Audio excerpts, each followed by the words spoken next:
Voilà, je vais vous dire quelque chose qui est très dur à entendre. Il faut que les peuples se libèrent eux-mêmes. Vous avez fait l'expérience du contraire en Libye. Vous avez fait, avant la Libye, vous avez fait l'expérience du contraire en Irak. D'accord? On vous a expliqué la guerre juste, les armes de destruction massive et tous ces trucs bidons. Le résultat, c'est que c'est une guerre civile effroyable dans ce pays et que la démocratie n'a pas fait un mètre en avant. C'est l'inverse. C'est-à-dire que le pays s'est quasiment autodétruit. Toutes les interventions, écoutez, c'est depuis la grande révolution de 1789, hein, comme disait Robespierre, les gens n'aiment pas les missionnaires armés. Hein.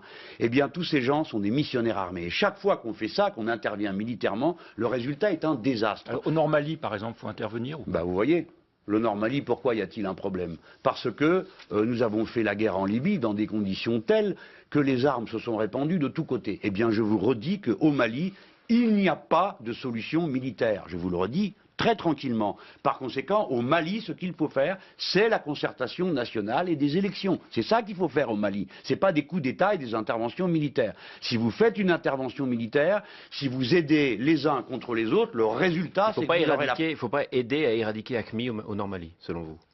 Parce que il faut faire des élections. Mais attendez, là, le Nord-Mali... Non, mais reprenez votre phrase d'une manière qui corresponde à un fait concret. Aider à quoi? Éradiquer AQMI? AQMI au Nord-Mali. Voilà, c'est ça. Alors, éradiquer AQMI, comment allons-nous faire? Nous allons envoyer des hélicoptères de combat, des troupes au sol. La France voudrait aider l'Union africaine à le faire. Voilà. Voilà. Est-ce qu'il faut aider l'Union africaine à le faire? Oui, il faut aider l'Union africaine. Voilà. Mais nous n'avons pas, nous, à aller intervenir au sud de l'Algérie avec nos troupes. Et alors, comment on aide l'Union africaine? Pardon? Comment on aide la CEDEAO? Comment on aide l'Union africaine? La CEDEAO, c'est une brillante institution qui respire la démocratie, la franchise et le respect des droits de l'homme, mérite d'être aidée en effet. Non, la situation est la suivante. Les seuls militaires, parce que là on peut parler de choses concrètes au lieu de brasser des phrases en général, qui peut aller là-bas?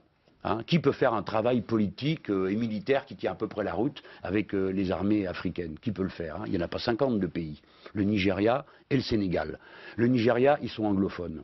Bon, envoyer des troupes anglophones dans une zone francophone, il n'y a que vous pour trouver une idée pareille. Deuxième élément, qui pourrait y aller? Le Sénégal. Le Sénégal ne peut pas y aller. Pourquoi? Parce qu'il y a des troupes. C'est la seule armée réellement professionnelle et aguerrie.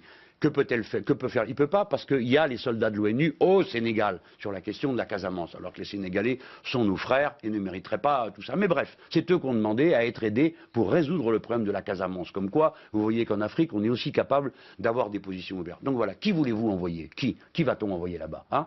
Allons. Il faut être sérieux un peu. Si c'est pour organiser une mêlée au nord du Mali, qui contamine toute la région, qui distribue des armes de tous les côtés, et qu'à la fin, nous Français, on se retrouve englués jusqu'aux essieux dans quelque chose qui, par définition, sera ingérable, ce serait une erreur totale. En Afrique, il faut faire de la politique. Et chaque fois que nous avons fait autre chose, nous sommes allés à un désastre. Regardez ce que nous avons fait en Côte d'Ivoire. Hein, vous étiez tous à faire des sauts périlleux arrière, la démocratie, les droits de l'homme, c'était Gbagbo, l'abominable homme des neiges.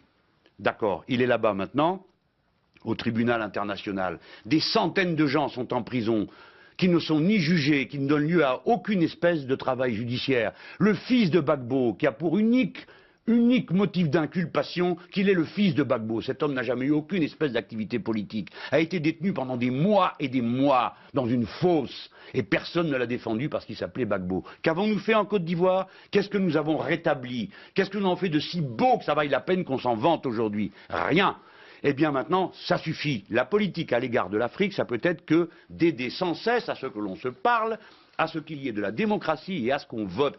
Les Maliens, je vous le rappelle, ont été parmi les plus brillants après le grand discours de François Mitterrand à la Baule, quand partout on a commencé à établir la démocratie et le multipartidarisme.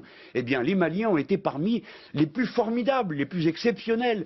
Donc il ne faut pas douter des Maliens. Ils ont une aptitude à la démocratie et à la bonne compréhension. Alors si demain, un gouvernement malien, avec ses propres armes, sa propre armée, sa propre légitimité fondée sur le vote des citoyens, prenez la décision d'aller faire la guerre à des troupes qui seraient arrivées d'un autre pays armées par d'autres pays, ce serait une autre situation. Mais là, il s'agit, alors qu'on a un pouvoir brinque-ballant, d'aller implanter tout d'un coup nos armées en aidant je ne sais quel condottière du coin, mercenaires de toutes sortes que l'on rassemblerait, rameuterait, pour aller faire quoi?